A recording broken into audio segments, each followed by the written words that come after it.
Hello. Hi, it's Ali from Arabesque Scissors, and I'm just here with my morning coffee because it's 8 o'clock in the morning here, and I'm just enjoying my coffee. Just going to wait until we have a few more people joining. So, welcome.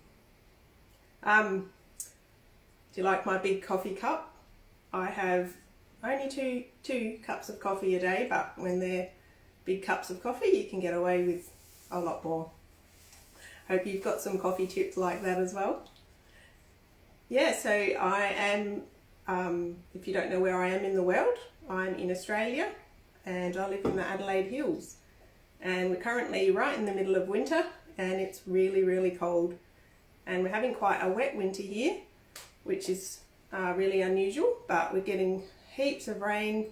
Tomorrow we're supposed to get about 25 mils, which is a lot of rain. So everything's really wet and that makes the roads really bad. So yeah, anyway, can't complain. We've got a lovely warm house and got a really nice sewing studio now to sew in. So yeah, I'm just so excited that so many of you have joined me from all over the world. I think we've got well over 20 countries joining in here, and people just, yeah, amazing. So out of all the patterns you could have chosen to sew, I am just so delighted and honoured that you have picked this one to sew along with me. So I'm really sorry that I can't respond to everybody's lovely messages. I've been quite overwhelmed by all the lovely warm messages and how excited everyone is, and yeah, just please be aware I'm doing my best to keep up with everyone and trying to read them all, but I just can't keep up with everything. So what I'd love you to do on this sew along is try and just support one another. So if you see people posting and they haven't got any comments, please hop on and give them some love as well.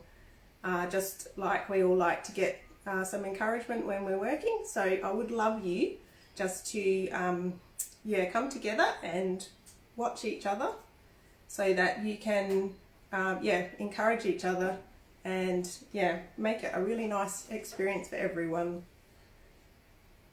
So I've got some notes here to get through, and I'll try and just, it'll be pretty much like I did yesterday in my Facebook Live, which I did in the wrong place because I am a bit new at this, so just bear with me, and if you know how to do this better and you've got some tips for me, please leave me a comment. I'd love to know. So one of the things about this sew along is I really want it to be a fun experience, so please don't feel stressed. If you can't keep up with the schedule that I've set, that's completely fine. Just work at your own pace. Maybe you work on the weekends, maybe you work during the week, just so whenever you've got time, maybe it's the evenings, and if you don't get finished, that's quite okay. So I thought I would talk about how to win a prize, because I probably didn't go into this enough beforehand, but while there are prizes to win, it's not going to be a competition of who's the best sewer or who's sewing the prettiest space station, or even who can take the prettiest photos. This is going to be a random draw. So that means that all you need to do to win is post some progress in the week, and you only need to post once. And if you hashtag the hashtag that we've got, which is the Sewing Space Station Sew Along, which is SAL on the end, make sure you put that on your post so that I can find it, and then your name will go into the draw and you'll be in the running each week. So you'll need to post each week. You'll be in the running to win. And so I hope that helps everyone feel like this is like an even competition. I'm not going to be picking my favourites, and yeah, but please give everybody some love, and yeah, just comment when you can on what people are doing. So yeah, I hope you realise that's how it works. Whether you post on Instagram or in my Facebook group, that still counts as one entry a week. So you can post as many times as you want, but your name will only go in once. Now, another interesting thing I wanted to talk about, and this is a bit controversial, and I feel like we need some controversy in our sewing world sometimes, is I've had a few comments about safety and that it's not safe to put a mat under your sewing machine. And I've had to think about this, and I think that's probably right. I don't know your circumstances. I don't know what your sewing machine's like, or what your space is like, or even what your surroundings are like. And so you might have a very light sewing machine. You might have quite a slippery desk, or even some pets who jump around and knock things off. And so I just want you to be safe. Really think about how you're going to use this and what your situation is. And so don't overload your pocket. If you've got a machine that might be a bit light and might be tending to slide off, just think about that. And yeah, so I don't want anyone to end up with their sewing machine in their lap or anything else that I haven't thought of. So do your own risk assessment, and yeah, stay safe. And remember, scissors and rotary cutters are dangerous too. So we all have to work safely.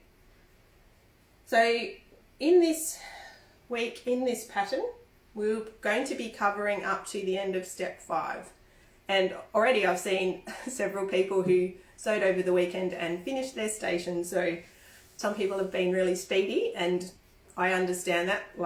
Once you get excited about doing something, you don't necessarily want to stop and put it all away.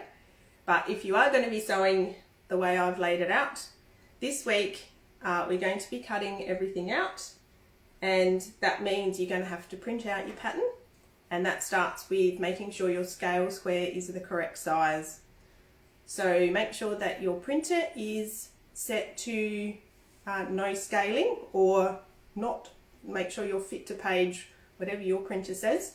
Make sure everything is turned off so that everything is going to print at the right size, and then double check that your scale square is right. And I know that's really hard. Sometimes even I forget to check my scale square because I just assume that it's all good. But it is a really simple thing to do that's going to save problems later on. Now, in this week's newsletter that went out yesterday morning, I included an extra little cutting chart, so a cutting layout, so that you could see where to put everything on the fabric and how you can cut it all out. And it's just a really good extra visual for you to see what you need to do. So hopefully that's been useful for some of you. And of course, if you're doing a really scrappy thing, you probably aren't going to need that, but that's fine. If you follow the cutting instructions as I've laid them out, then that little cutting chart hopefully is going to be really helpful. Now, you don't have to cut everything out all at once, but in saying that, if you're someone who tends to dislike cutting out, and I really do, it's like eating my veggies and then eating my meat. I'd rather eat my meat first, but once you eat your veggies, you can enjoy your meat more. So I hope you like that little analogy. Yeah, so if you cut everything out at the beginning, I think it does help you keep that momentum and motivation going to finish your station later on. So that's my recommendation. But of course, if you've only got time to cut out your base this week, that's fine, just do that. So when you have done all of that, just clip everything together so that you've got, so I haven't actually cut everything out, I've just cut the sizes of the fabric out. So clip everything together and then keep it all stacked together, and I recommend putting it in a box or stack it all up so that you keep it all and you don't lose it, because it is very easy over the course of a few weeks to just misplace a piece that you knew you cut. And yeah, so that's my recommendation for staying organised and helping save frustration, and also not wasting fabric, because no one wants to cut something out again that they know they already cut out. So yeah, clip your labels on and put everything into a box if you can, or in a place. Now I was going to talk about fabric placement, and of course Just going to grab some of my stations here.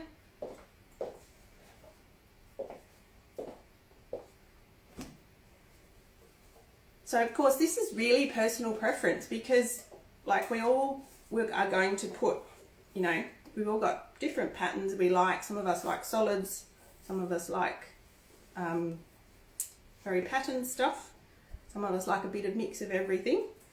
So in this very first model that I made, when I started making, after I finished designing it all and I started making it in really good fabric, I started doing my flaps and my front tool panel, the pocket, I made them match. So these are the same fabric.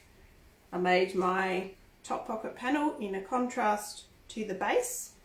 I made my front tool panel the same fabric as the base. And then on the back, I have all of this in the same fabric.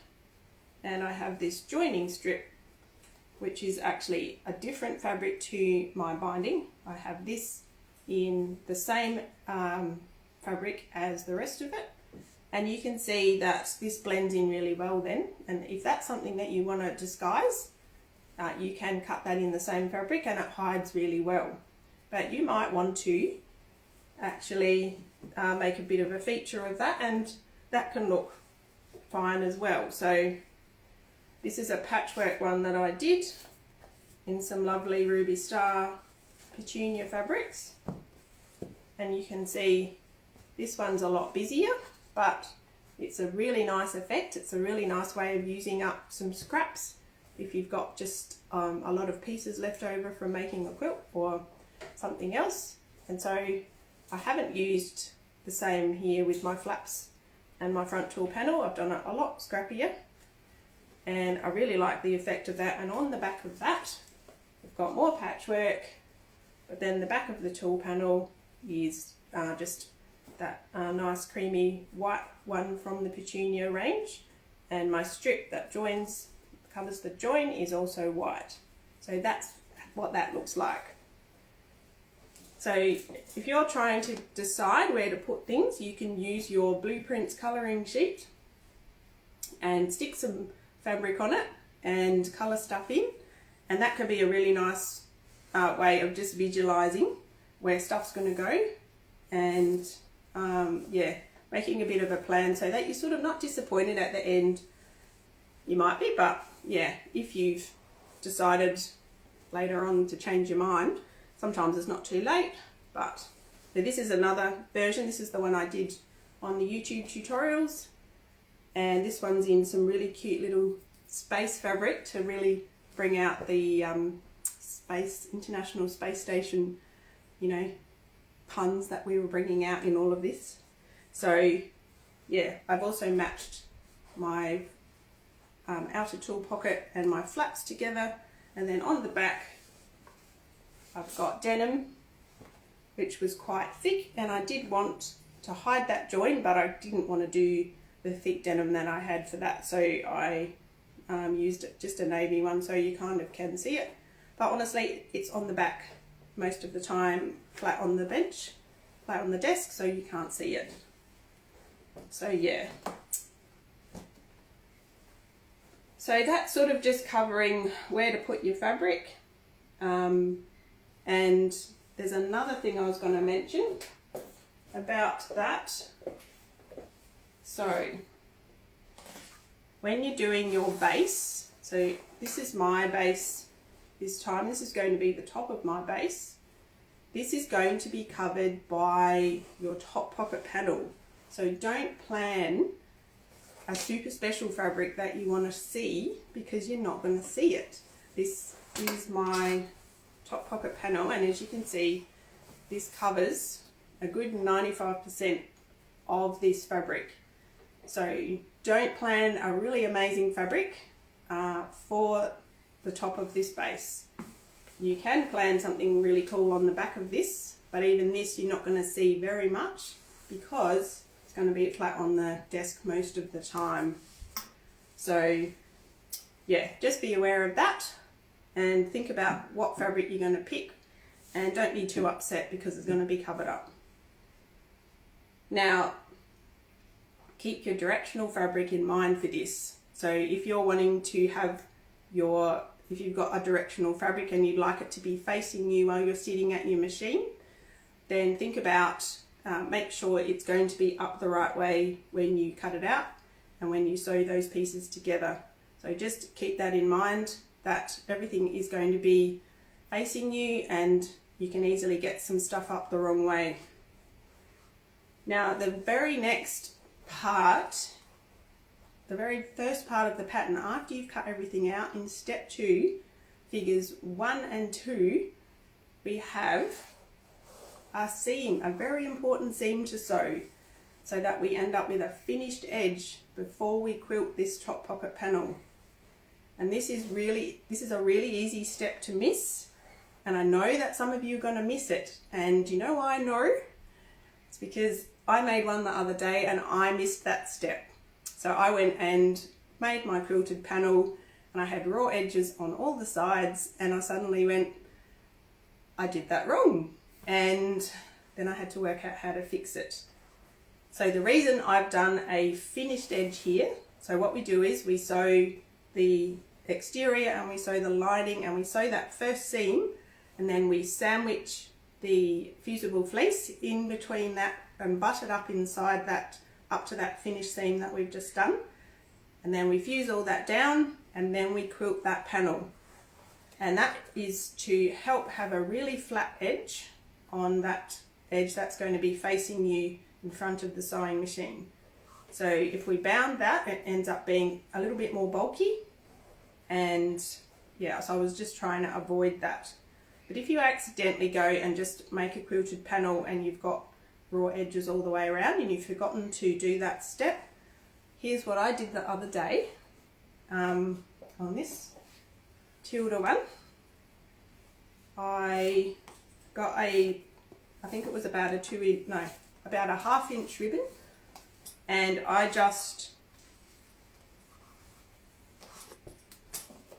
sewed the ribbon very close. I trimmed my edge nice and straight, then I sewed that ribbon with a very fine seam, probably less than 1/4 inch, trimmed that seam away and then turned that ribbon under, and then you can either hand stitch that down or you can stitch it on the sewing machine. And if I hold that up, that edge, you can see there's an extra line of stitching there, but you wouldn't actually know that wasn't meant to be there. But it still ends up with a really lovely flat edge. And yeah, so if any of you accidentally do that, and I quite understand why you would, because it's an easy step to miss, that's how you can fix it. And of course you could just go and bind it if you like. It would certainly not be a big problem, but you would end up with a slightly bulkier edge there. So when you're trimming, so we're on to step 3, and this is where you've quilted all your pieces for your base and your top pocket panel, and on the base then we're going to round 2 of the corners, and so that's a really important step to pay attention to. You're not rounding 4 of the corners, you're only rounding 2 of the corners, and you're rounding the bottom left and the top right. And the reason for that is because we're going to be sewing that front tool panel onto this side, so we don't want a round corner there. We want a nice straight edge that we can butt that front tool panel up to. And of course, if you're wanting to do a left-handed station, you could think about reversing all of this. If you want, you'd have to reverse a few different things, because your flaps would probably end up on the other side as well. Maybe not. Yeah, if you're clever at hacking stuff like that, you can do it that way. And you could make a left-handed version. I'm actually a left-hander, and I decided I didn't want my tool panel on the left-hand side because I use my scissors with my right hand, and I also didn't want that hanging right where I've got all the bulk of my fabric, and also hanging straight into my lap. So Anyway, make sure when you're rounding your corners, you're only rounding the correct 2 corners, and because you're going to be a bit upset if you've rounded them all and the rest of the pattern doesn't work. So when you sew your top pocket panel onto your base, make sure you've got it oriented the right way, and make sure that this finished edge is facing you, so that this is at the bottom, and make sure that you've got all that round the right way, and be aware that you're going to see your bobbin thread as you stitch your sections into your tool panel. So your bobbin thread is going to be seen, and so make sure that it's a colour that you're happy to see. So you can use it, make a feature of it, or you can hide it, but if you've got a colour here, a fabric on here on the back, just make sure you match that if you would like to keep that more invisible. You can change the layout of the sections of pockets that I've designed here if you wish. If you've got something in mind that you would like, a particular project or notion that you would like to store in here, you can draw up your own pocket panel layout if you like, but just be aware that the flaps that I've designed only fit the sizes that I've done. So you can design some different size flaps if you're clever like that, and you can come up with your own layout. So I'd be really interested to see if you've got some other ideas for that. So moving on to step 5 of the pattern. So have we had any questions yet? No questions. Hopefully I'm doing a really good good explanation of all of this, and everyone's had their questions answered. So step 5 is about making the flaps, and where have I got my flaps here? Excuse me.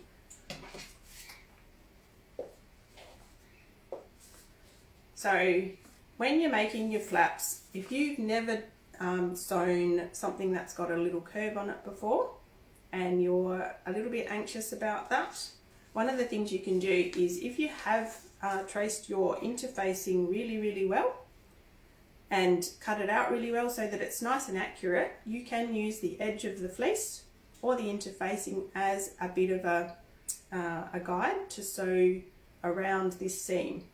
And that can be quite a nice way of getting a nice round curve if you're a little bit worried about following that seam allowance. And the other thing you can do is get your interfacing. This is your interfacing template, which is smaller than the outer fabric, and you can actually trace that on again, particularly if your interfacing has fused a little bit wonky, which it often does. It can stretch a little bit and you might have not actually got it in the middle exactly, but you can trace that onto the wrong side again, because this is the exact stitching line that you'll need to follow.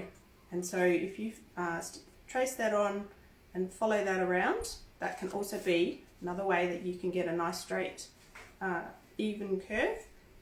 And then after you've sewn it, trim away those layers to about 1/8 of an inch away from the seam allowance, and as you turn it out, roll it between your fingers and just work at getting all those edges of that seam right out on the edge, and give it a good press, and that's how you can get a really nice smooth nice looking flap. And have a question? Can you show the thickness of the interfacing? Okay, can I show the thickness of the interfacing? I can get some.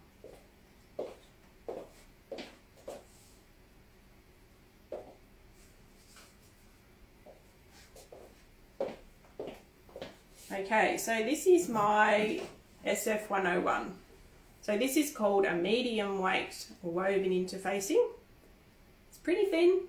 It's very flexible. Like that's what a woven interfacing is for. It's meant to be like another layer of fabric to put onto your fabric that doesn't add heaps of weight, but it adds a lot of stability.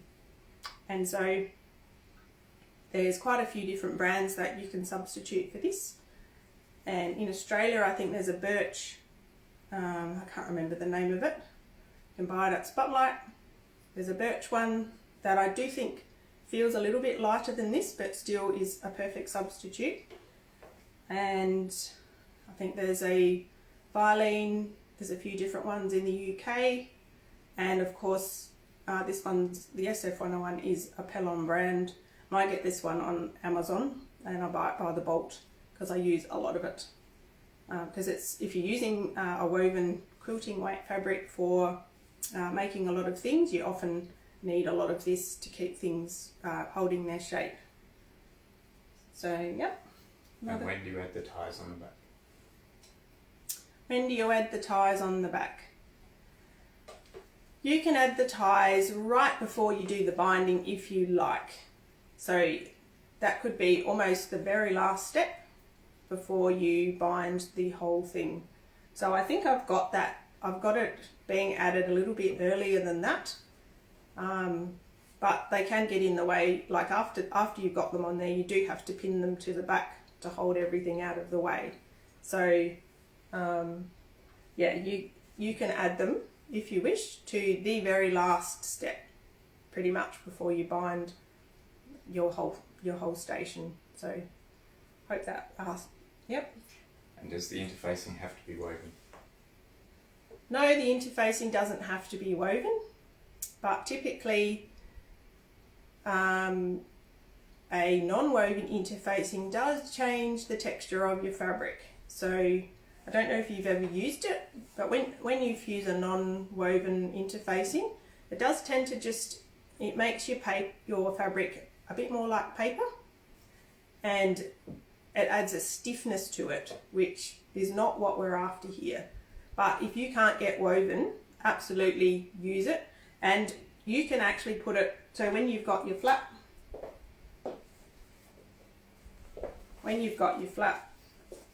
if you put your interfacing on the, sorry, I forget you're not on this side, you're on this side. So if you put your fleece on the top and put your interfacing on your lining, then you won't even see that the texture is different. So yeah, I hope that's useful. So I was going to talk about cam snaps too, just briefly.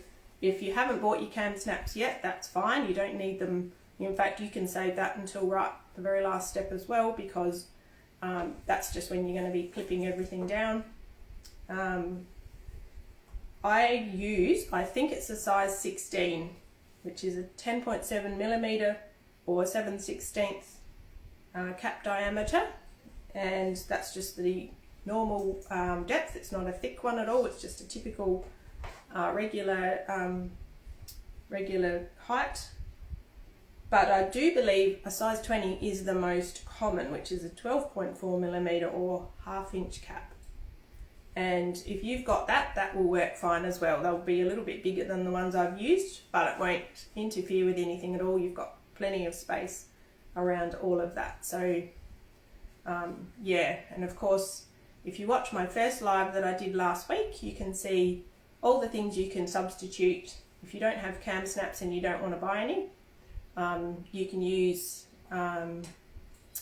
brass snaps, you can use buttons, you can even use Velcro. Somebody suggested Velcro, which is a good idea if you don't mind using Velcro. So